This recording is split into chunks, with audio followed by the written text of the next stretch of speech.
This one? Good afternoon, everyone. I should say good old g'day. Excellent. Look at us with more room in this theatre, more airflow. We're feeling good today. We invigorated? Beautiful. Good, because we're going to get a little bit more personal on the next few lectures. Are we good with that? Excellent. We're diving into the world of our own wildlife photography. Now, if you see this here and you see part 2, don't be scared. You didn't miss part 1. That was our fault. All mine. We thought it would be a good idea to start with part 2 because it leads straight in from the Rainforest of the World lecture, because we're going to be jumping into some of our first-hand experiences with biodiversity in some of our Asian rainforests, which is some of the most amazing places on Earth and that we love to visit, with lots of stories in between. Now, we talk about wildlife photography here, and really it's just a fancy term for I laid down in the mud, got covered and bitten by bugs, and maybe got a good shot or two along the way. It's a lot of trial and errors. There's absolutely no control in this environment. Of course, you have to be ready at a moment's notice. Environmental factors might be weird and wonderful, and of course you may not even see the animal. So there's a lot of successful trips and a lot of not successful trips, but we love it all the same. And we can't wait to show it to you. We also do have our personal photographer Jackson here at the front, so me and Lucy will probably be coming into the spotlight, striking a few poses, so that's just for Jackson to get photos of us, nothing strange.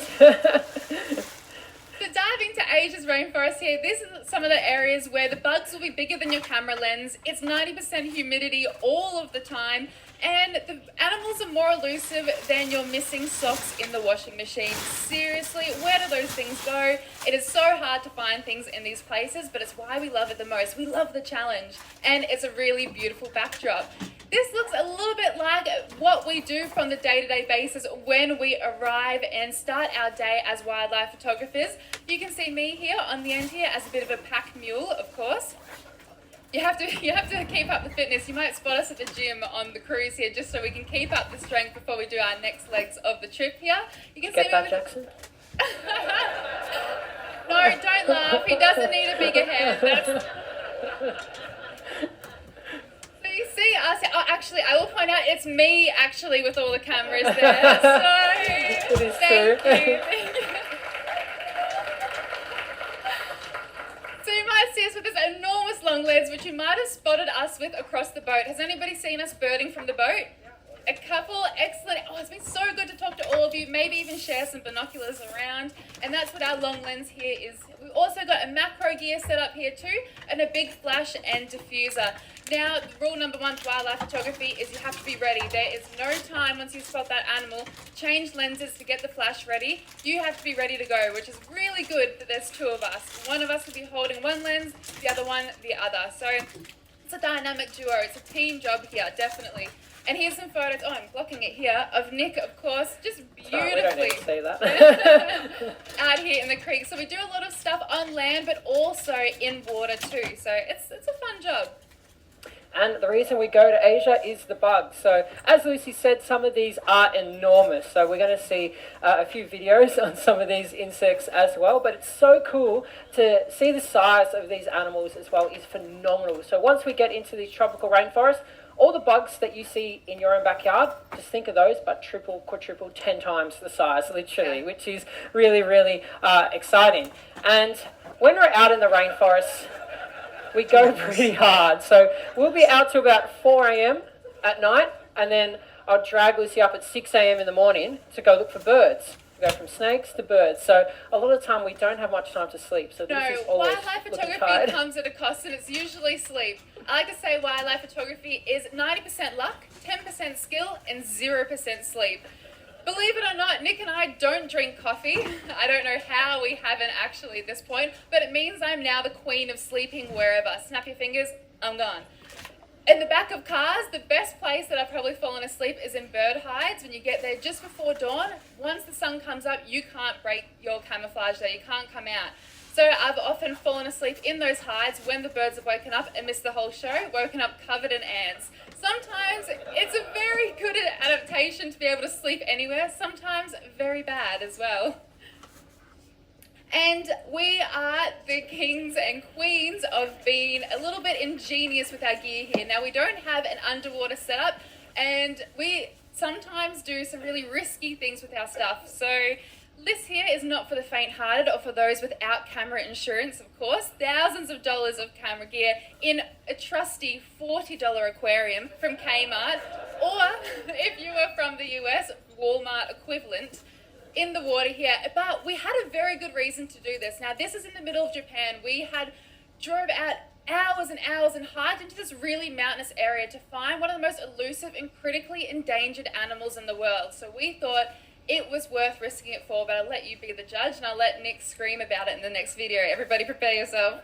Prepare your ears, please. I actually don't remember checking the audio for this, so hopefully it's not as super loud. Right in front of me right now is a Japanese giant salamander. There is a Japanese giant salamander right in front of me. I almost need to go to the hospital. I am shaking too much to even speak. We are in the middle of Japan looking for these incredible prehistoric creatures, and it is enormous. I cannot believe it. This is number one coolest wildlife encounter I've ever experienced. I'm not even joking you. I almost need to go to the hospital. I am shaking so much. I need to pass my phone to someone. This is freaking me out. I didn't expect we were going to see one. That is incredible. That is the most incredible animal I have ever seen. A Japanese giant salamander. You are kidding me. Look at it. Oh, there's no one.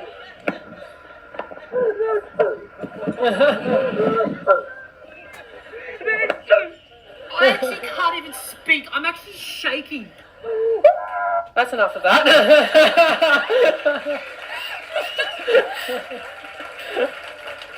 So we absolutely do have a lot of fun at what we do, and this was the main photo that we got out of it, which we were super happy with. Like we said, it was a critically endangered animal, and it's almost an ancient animal as well, gone evolutionarily unchanged for thousands of years, and it was such a pleasure to be able to see.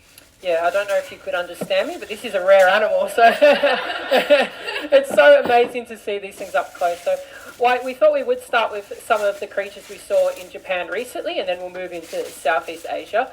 Oh God, I think there's more Yes, videos, isn't and there? you don't have to be in hiking into really mountainous, remote areas to find some really unique wildlife. This is one of the rarest bugs we've ever found right in the heart of Tokyo City. Look at this demon-like caterpillar. I've never seen anything like it. I thought it was a stonefly larva when I first saw it.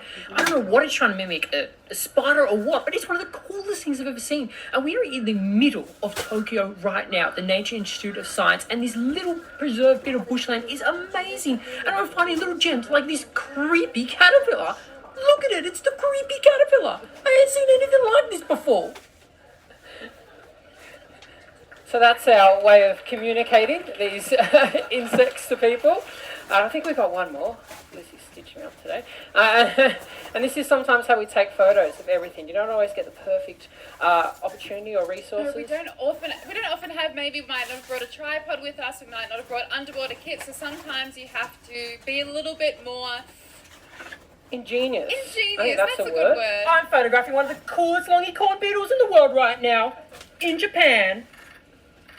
Oh yeah. Really raucous way to get one of the most beautiful photos of this insect in the world.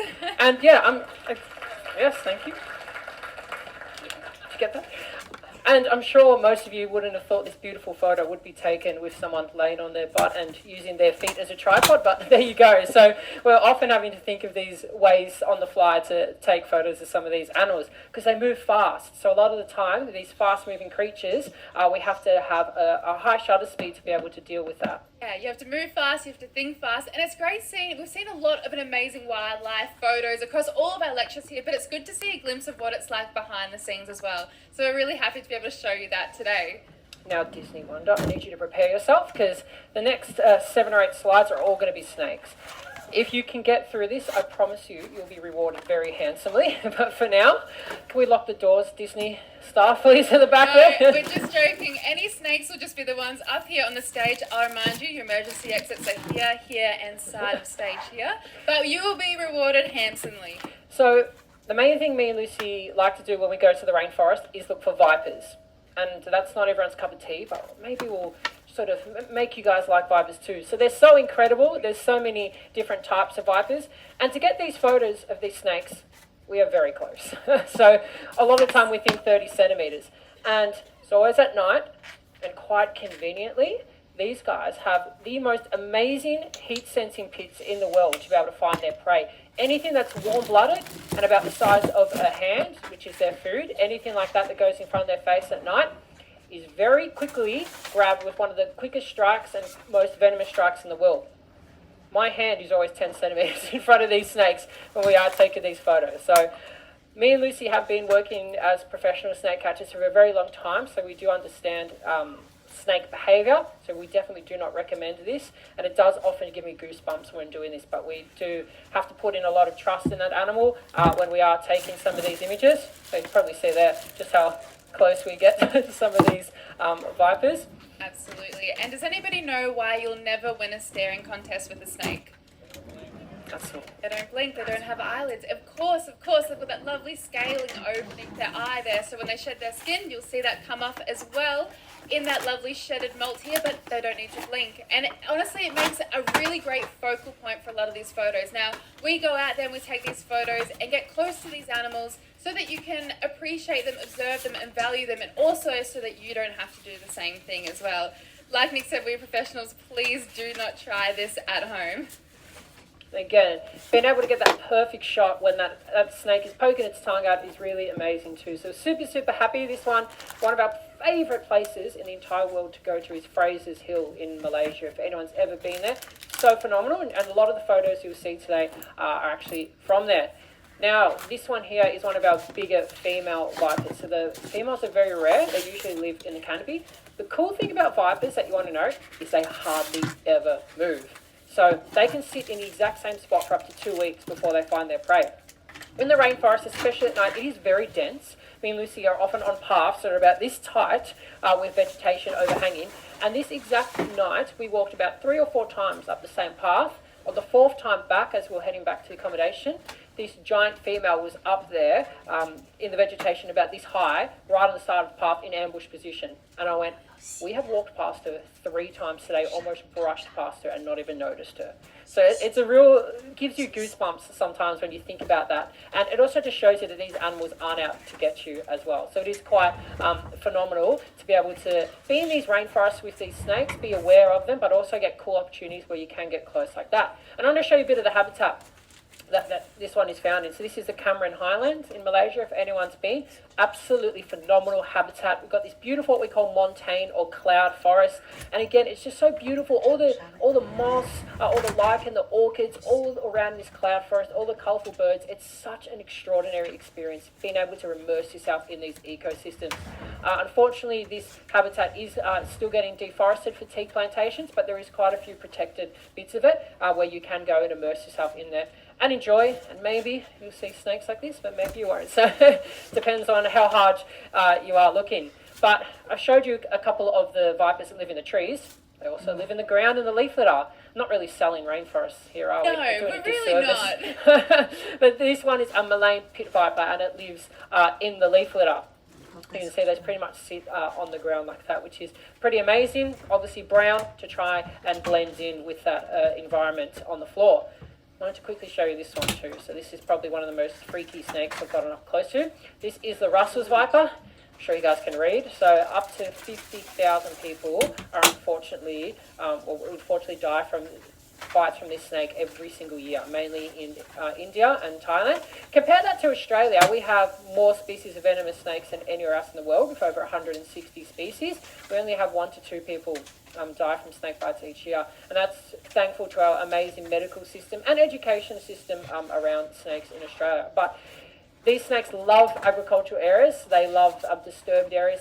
They mainly eat on rodents, which makes it easy. But unfortunately, yeah, these are the snakes that account for the most deaths of any reptile or almost any animal in the entire world every year.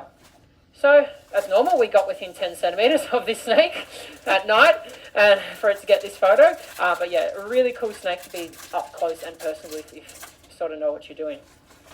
One more just snake. This one's not a viper, it's just beautiful. This is one of our leaf-nosed vine snakes. Really, really pretty. Again, so many of our snakes in the rainforest are this beautiful green colour to try and blend in, try and avoid predation from birds. This is one of the most bizarre ones. So this one isn't a viper, and we haven't put the species name on the screen because it will give it away here. But I want you to guess, what do you think this snake might eat? Does anybody have any idea? Turtles? Anything else? Frogs? Not frogs. Keep Try yelling it out. slimier. Slugs is a very close one. This is actually our snail-eating snake. So we have some really bizarre exceptions to the rule in wildlife, and this is what it eats. A bit of escargot, we've seen that on the menu, I think, here on the Disney Wonder as well. They've got a specialised teat system or dentition there that allows them to eat and extract the snail here without damaging the shell, which is incredible. So there's some weird things, there's some dangerous things, and there's also some really bizarre things in these rainforests. And I wanted to quickly, this is one of my favourite snakes I have ever seen. This is our red mountain racer, our bamboo snake, goes by a lot of names. And I wanted to put it after the snail because this one has we would call it a bit of a funny story now. At night, a lot of time in these rainforests we're on slopes because a lot of time the mountainous areas are some of the only areas that are left. And like we're talking about, the trails are very skinny and they're often down a very harsh slope. I thought it was a great idea, like I always do, to lean over the side of a track to photograph a snail on a leaf. And when I tried to get closer, I lost my footing and the floor just gave way and I just slid down the mountain. Happens all the time. But when I was trying to get up and pass my camera back to Lucy, everything underneath me started moving and this giant red snake just appeared from underneath me. And my head torch was like half on my head. I was fumbling to get it on and this snake would have been this big. And in an instant, my mind went, it is a red snake. Like, you are kidding me. Like, we need to catch this animal. And I was like, is it venomous? I'm not sure. And in that moment of panic, I still grabbed the snake and ended up going up the hill. Lucy wasn't too happy about it, but you never let a red snake go.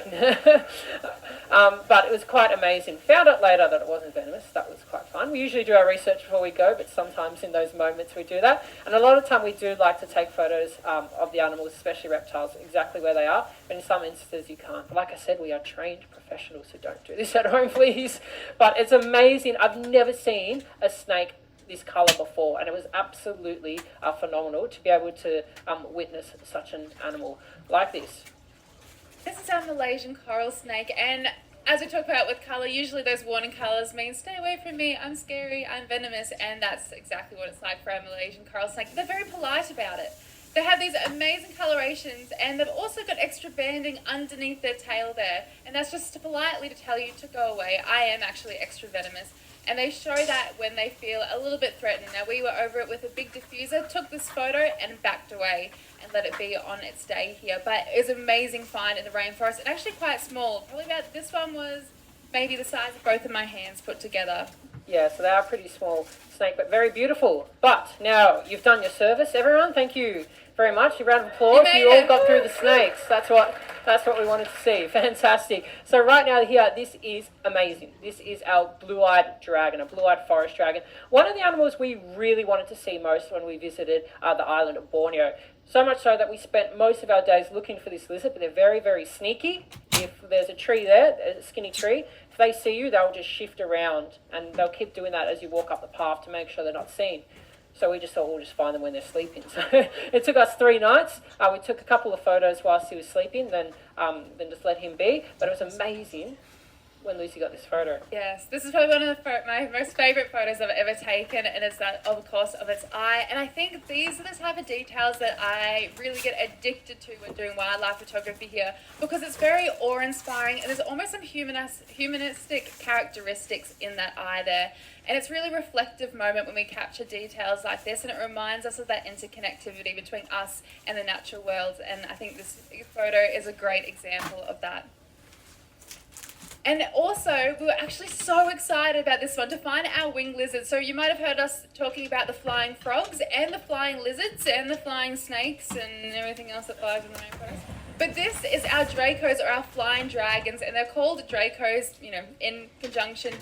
in reference for their ability to glide through the landscape. So they're usually high up in the canopies, and they've got this amazing membrane from leg up to the top here, with some ribs along the side there to give it that bit of structure, and they can glide at 60 meters on the canopy there without actually dipping down in height during that time. They are so aerodynamic. They do that to be able to get away from predators very, very quickly. A lot of predators in their forest, so they have to move around very quick.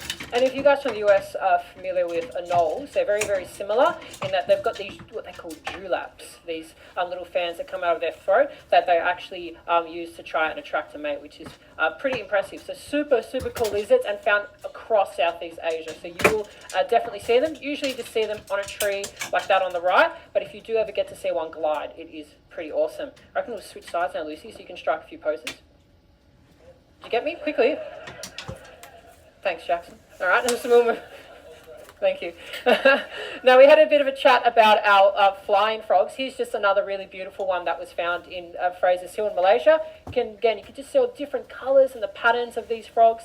And actually, we'll let Lucy talk about this one. This is the Bornean horned frog, which is insane. It's only about this high off the ground, so I had to be lower than that to get this photo. Very, very hard. I actually had to dig out a little bit of a soil patch, just enough for the camera to sit underneath to take this photo from bottom up. Now, from the top, they blend in beautifully with the leaf litter. You would never see them. They are incredible. But from down below, they look a little bit demonic, actually.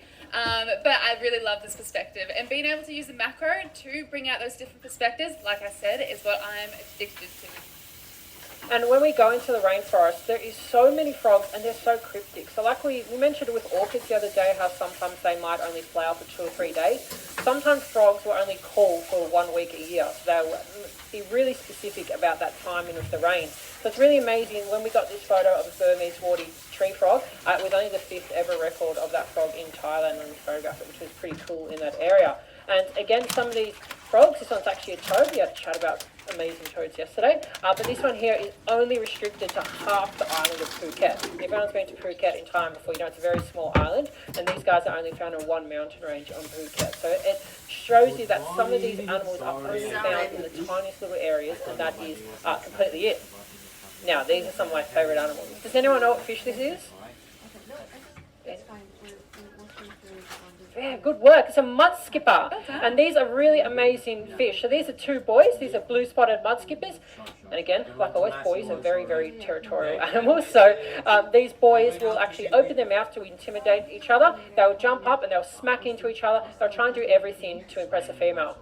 Now, some of you are still sitting there being like, isn't that a fish? What's it doing out of the water? That's a fair enough thing to say. So these guys can actually completely live out of the water in the mangroves and the mudfloods. They actually puff their cheeks full of water, and they've got these special gills inside the cheek that can actually keep them breathing with just that water that's in they're storing in their mouth. So they can spend pretty much 90% of their time in that mud instead of in the water, which is pretty amazing.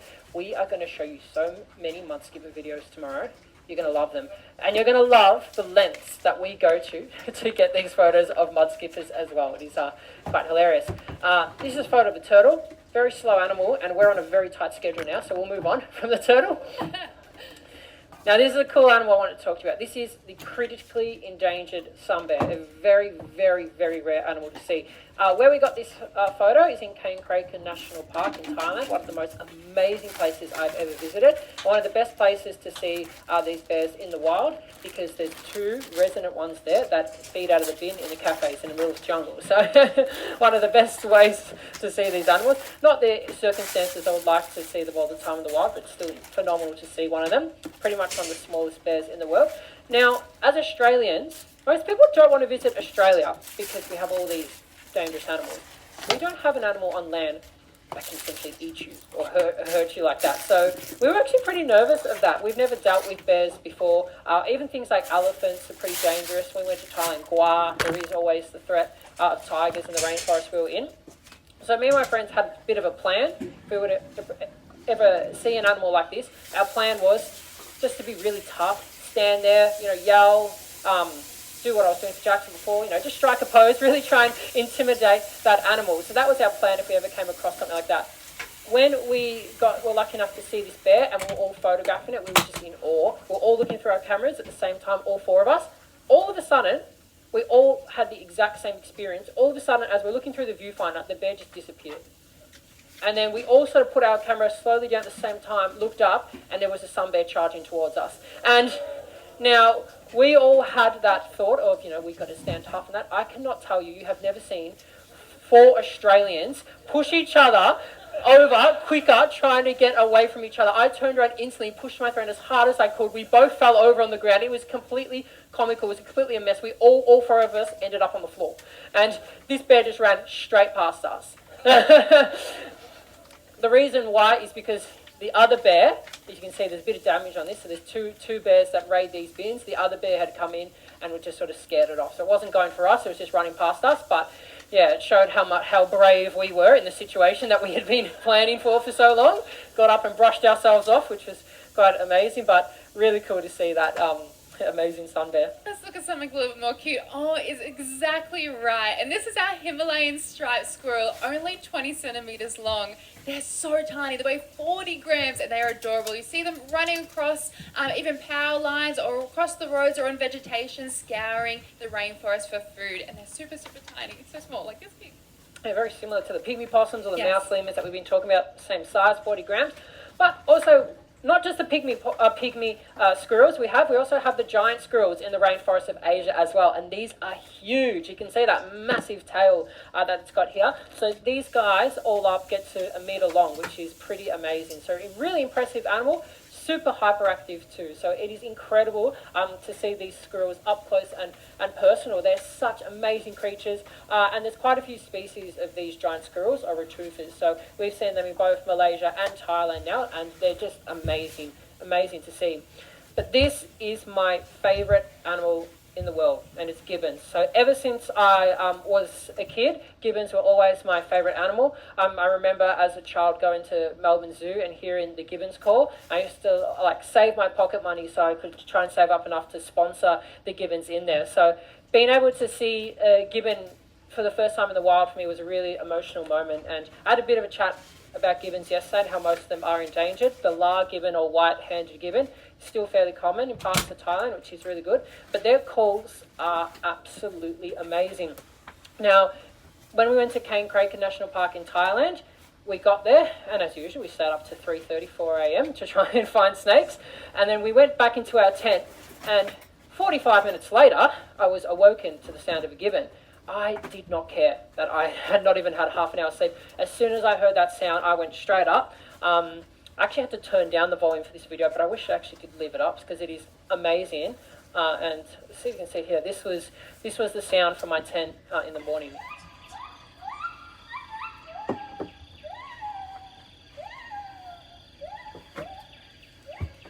Definitely should have left it up.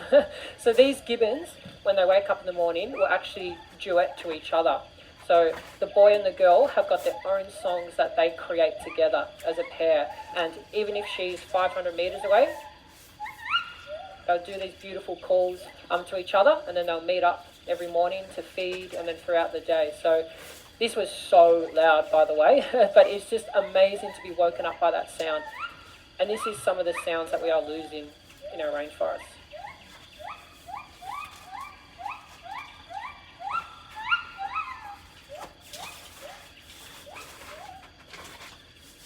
Don't know why that guy didn't get out of their tent, the lazy thing. But we'll move on. Got our Siamangs here. So this is another gibbon. This is the largest and the loudest gibbon. So we got to see this recently in Peninsular Malaysia. These are the ones, if you do have them at zoos, you'll hear them and they are deafening. But such an amazing thing to see.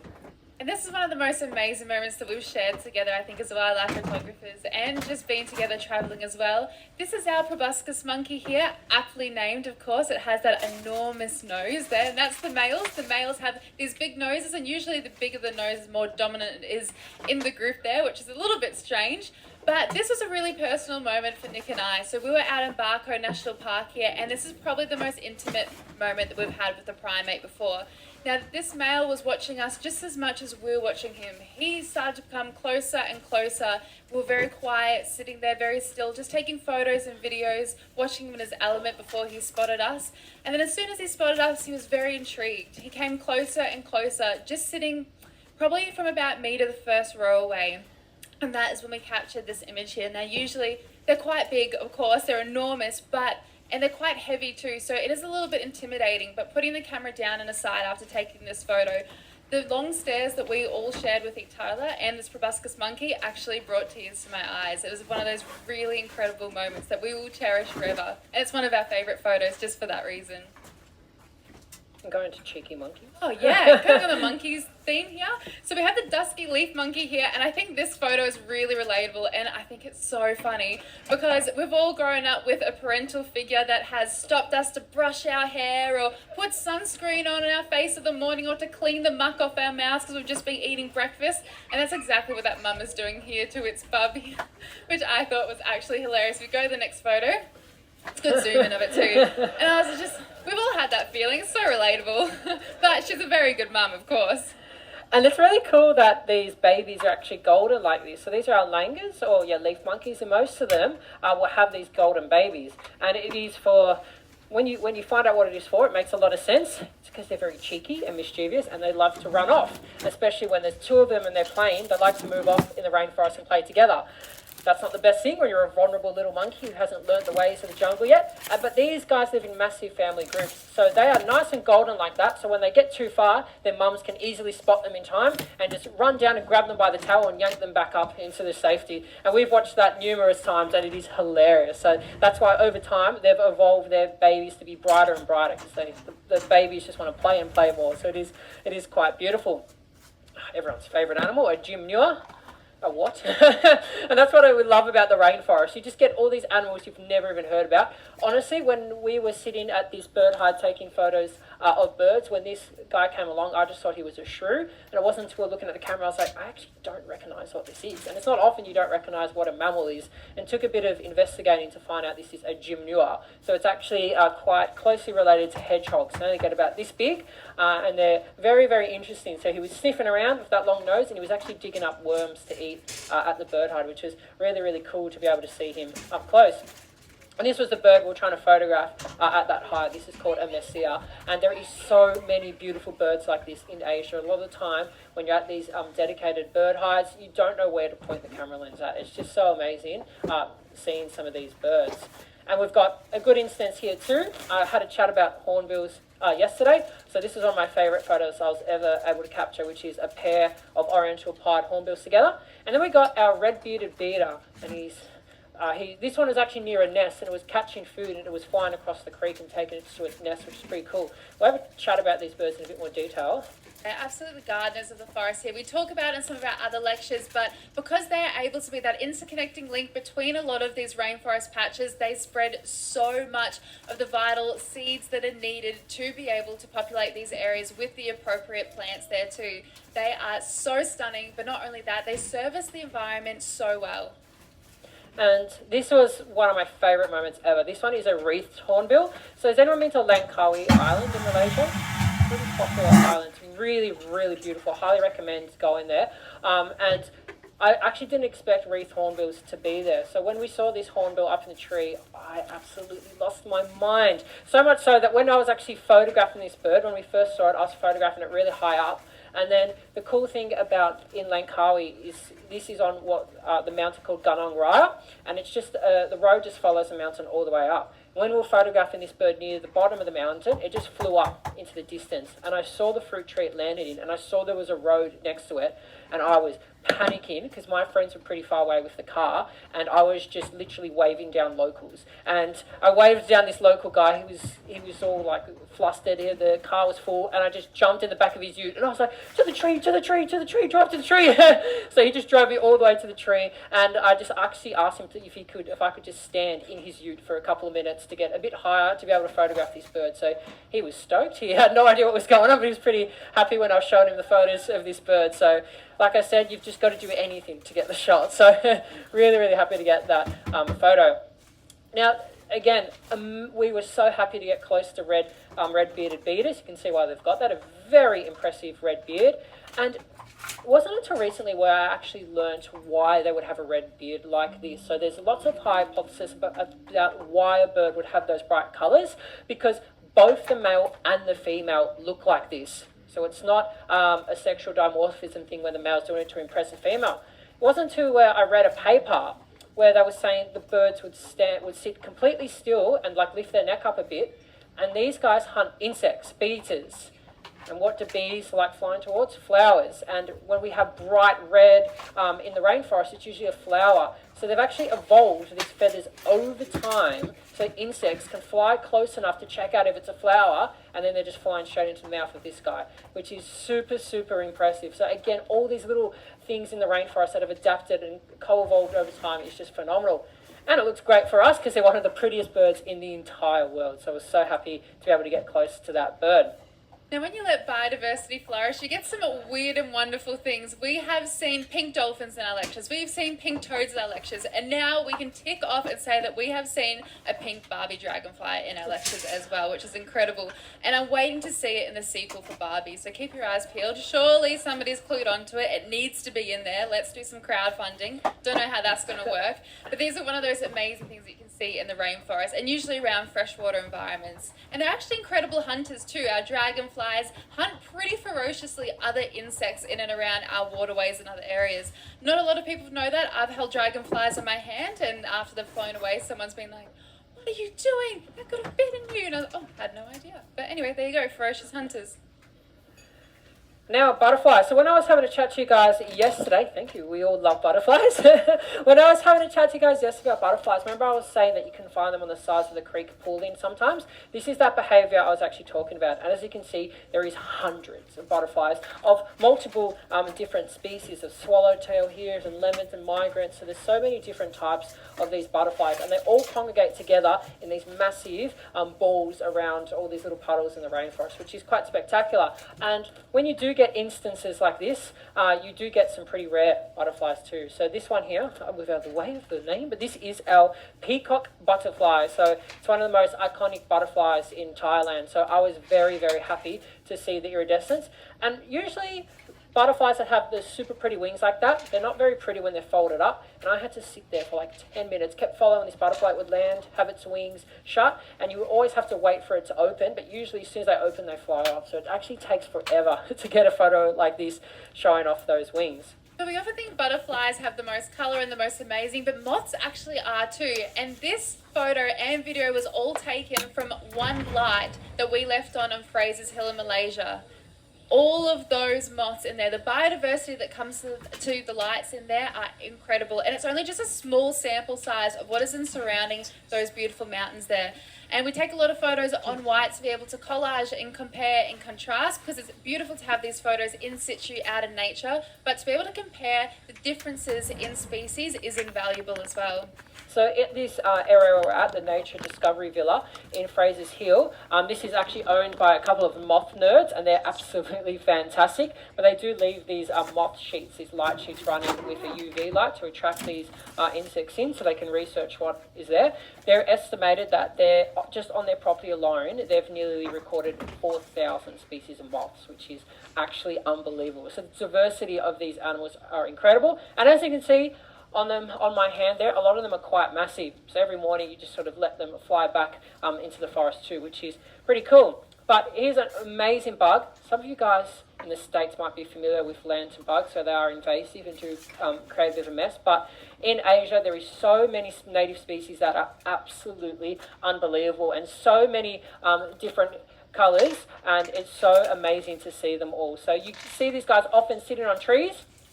And on the right-hand side here, what they actually do is they actually feed on the sap of trees, and they actually produce a waste that is nice and sugary for a lot of our geckos. So a lot of our geckos will actually just sit behind lantern bugs at night and just wait for them to produce this sugary waste to feed on, which is quite amazing, weird, I don't know. That's just nature for you. Yeah, nature is very, very strange. And when we think about brainstorming ideas for sci-fi, we don't have to look into, interplanetary space for it. We've got it right here on Earth, and especially on our insect world here.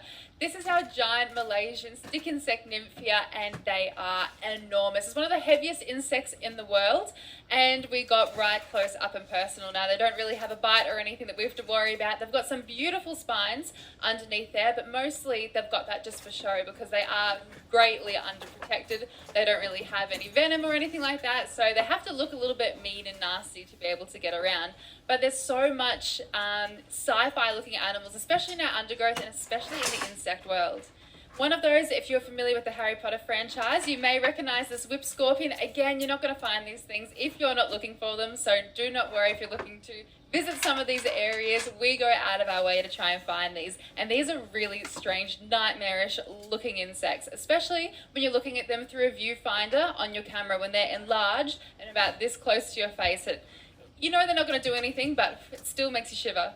Welcome to your new nightmare, everyone. And believe it or not, these guys are pretty big. So some of the biggest species can be the size of your entire face, which is quite amazing. Actually, where we're going in Peru, in the biostation, has some of the biggest species in the world. Very commonly, apparently even around our cabin, we've been told. So I'm very excited for that, but some other visitors might not be. But they actually are completely harmless, believe it or not. They are an arachnid, not a spider or a scorpion. But again, quite harmless, but quite fearsome looking. Now, this is our David Bowie spider. So it was described after David Bowie and because of the face painting. And there's actually quite a few species across the world that are named after celebrities. Yeah, I think we've got the Beyonce fly. We've got the Beyonce fly, don't we? We've got Leonardo DiCaprio beetle as well. We've got quite a few things named after celebrities, which is pretty cool. It just gets people sort of entertained and interested in some of these invertebrates. But this is one of the most common huntsman spiders in Malaysia, and it is actually spectacular to see this big furry spider like that. So we're nearly coming to the end, so we've got a couple more cool things to look at. And I bet you guys didn't think you were going to come to this lecture today and learn about a spider that's got two giant spikes coming out of its butt.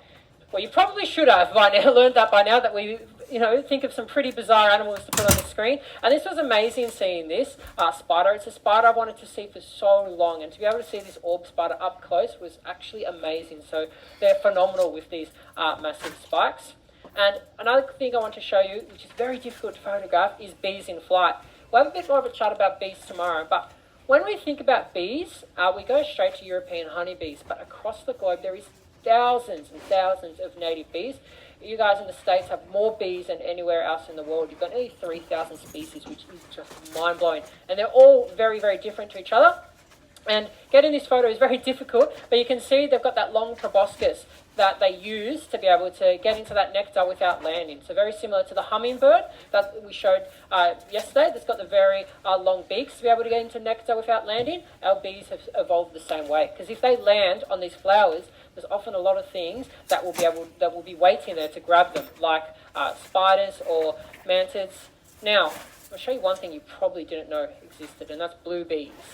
So we do have quite a few species of blue bees across the world, and we'll show you a bit more tomorrow. But this is our blue carpenter bee, and they're massive too. So they're about this big. If anyone has actually been to Malaysia, we photographed this on Penang Island, literally in probably the most touristy place ever, at a cafe. They had these flowers, and there was these blue carpenter bees everywhere. And the really cool thing we love about nature is when we're in these areas, especially when there's other people, a lot of the time if you're not looking for these animals, you don't spot them. And it wasn't until I was just pointing these bees out to people around us that were there, they were blown away. Not just by the colour of these bees, but the size of them. And they were just right there in front of them at this cafe, and they've just been there forever. So it was so cool to see that. I was really lucky to get one on the light sheet as well in Malaysia, so I was able to photograph it like this, isolated on a white background, just to really show off those colours. And got a few more bugs. Now this is the coolest bug I've ever seen, and because of that there'll be a video next of me describing that. This is our dragon flower mantis. There is not many photos of this insect anywhere in the world, so they're only found in Malaysia, and their job is to literally just look exactly like a flower, so they completely blend in, so they actually take insects like those bees that do land. Now you're going to have to listen to me again, sorry guys. This is the best bug in the entire world. On my fingers right now is the dragon flower mantis. I never thought I would see anything like this. It is one of the rarest mantids in the entire world, and we're here in Highland, Malaysia, and I cannot get over this insect. Look at it. It looks exactly like a flower, and it will just sit on flowers and wait for prey. And look at all the spikes on it. Everything about this mantis is the best thing I have ever witnessed. I really need to take a breather right now, because this is literally the pinnacle of insects. It's the pinnacle. Listen to me, please. That's enough. But yeah, it is, everyone. There is the dragon flower mantis, so one of the most beautiful insects in the entire world. And as Lucy was saying, we need no inspiration from outer space on all these cool sci-fi looking creatures that are in our insect world. So it was so amazing to see this up close. I felt so honoured to post that. As you can imagine, that video went quite viral online, but it was so amazing that when we do this, what we want to do is just bring and raise awareness to these animals. So that's why we do carry on a bit. Yeah. And another one that doesn't need much more introduction, of course, and looks very sci-fi, is the touch-me-not stick insect. So, I mean, very aptly named. Of course, the researchers did a very good job on the touch-me-not. They have these enormous spines, and this is the female below, and the male here on top as well. And they have to look quite aggressive because, obviously, they are fodder. They're ecological fodder for the rest of the world around them. They're usually the staple of a lot of birds' diets, so they need to be looked as fierce as possible. But this was a really strange one that we saw, I think, on the last day of one of our Malaysia trips here, and it was hours before our flight, and we were so excited. We spent way too much time photographing it, trying to get the last photo for hopping on the plane. Almost made us late, but it was so worth it. That's too good. A couple more slides. Who loves snails? Oh, you're going to have to wait, actually, sorry. That's the next slide. Oh, well, this is the Ralphesia, and I think actually one of the main reasons why I liked wildlife so much growing up is I used to play Pokemon a lot as a kid. I'm sure most of you would. And it was quite amazing when I learned that all these Pokemon were actually, especially the first couple of generations, were all based off different types of animals. In fact, the person that created Pokemon was an entomologist. He studied insects, so he was always out in the field, especially in Asia. So that's why so many of our first generation Pokemon created after a lot of our Asian wildlife and flora. So we had a bit of a chat about the Ralphesia yesterday, the world's largest and stinkiest flower, and this was the one that me and Lucy got to see. We spent 2 days trying to track down this flower in the rainforest, and we were staying in this beautiful accommodation, this old lady's house out of Poring Springs at the base of Mount Kinabalu, and we kept trying to tell her, like, come home dejected after a big day in the rainforest. Oh, we just want to see this flower. And she goes, there's one in our backyard over here. And I was like, are you actually serious? I didn't know whether to be like sad or I was just so happy, to be honest. And it was at night. So that next morning, she showed us at the back of a farm there was the tiniest bit of remnant forest by the creek. And they actually just had a Ralphesia bud last week. So we were so lucky that it was in full bloom. Because I remember I told you these only bloom for 2 days. So we were so happy to see that. It was such an amazing moment. So as you can see there, the Pokemon Vileplume is based over the Ralphesia. Snails, there we go. Who loves snails? So when we think about snails again, we go straight to the European garden snail that's in everyone's backyard. Did you know there is green snails, there's blue snails, there's pink snails, there's all the colours imaginable of snails across the world. And in the rainforest, especially in Borneo, there are so many green snails because why not? All the leaves are green, so why not be green as well? So it was such an amazing moment to see these green snails. And our last animal is probably the most bizarre. This is our trilobite beetle. Has anybody heard of it before? It's very bizarre. Can anybody see where its head is? Again, very bizarre. Right here, it's so super tiny. So it has this massive armor plating, and it is a type of beetle, of course. Only a tiny little bit for its head there. It usually ducks it under if anything comes to try and eat it. It needs to protect that little bit of flesh that is actually exposed, but the rest of it, like I said, is armor plated down the back. Now the males, this is a female, so it just stays on the ground usually. No wings, but the male does have wings and will fly around to different females, and the male is about the size of its head. It's super, super small. Has wings and it will fly usually to the back of the female here because the female emits a bioluminescent light as well. So that uses that to attract in this vast rainforest some of its male mates in there too. They're really prehistoric looking creatures and something that hasn't changed in an awfully long time. They're pretty big too, so they're about the size of your pinky finger, so they're very noticeable and they are active during the day, so you can see them quite a lot. That's it for this lecture, so we will have one more tomorrow on, it's part 1 tomorrow, part 2 is today. We'll have part 1 tomorrow. We do everything backwards in Australia, you'll learn that very soon. So tomorrow will be most of our journeys on in Australia, and we'll introduce our work a bit more too, so that's why that one was part 1. But yeah, if you guys haven't followed us yet, you can take a photo of this QR code now if you don't have the internet, and you can hold it later and the link will show up. But thank you guys so much for coming today. We did bring some of our camera gear, and we'll go out of the stage there if you guys want to have a chat, see some of our camera gear. And yeah, thank you so much guys, and enjoy the rest of your day. We'll see you tomorrow at the same time. Thank you.